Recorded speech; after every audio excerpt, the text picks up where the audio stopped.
assalaamu wa rahmatullahi wa barakaatu.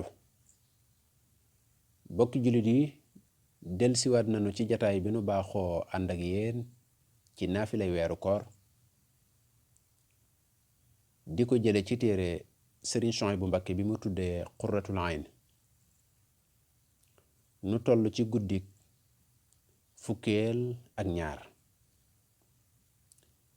Sëriñ Suhaybu Mbakke radiyallahu anhu dafa wax ne guddik fukkeel ga ak ñaar ku ci julli fukki rakkaa bu ci ne faatiha ak qul huwallahu juróom benn yoon.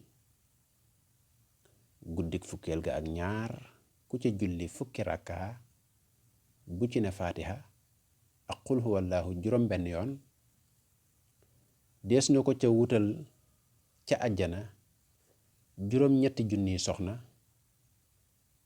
te dees na ko boole ca dëkkandoo yonent bi sallallahu taala alayhi wa sallam te mel na ni ku jàng tawreet ak injiil ak zabuur ak furqaan tey des na ko jéggal bakkaaram yépp lu mu bari bari doonte tol na ni duusi géej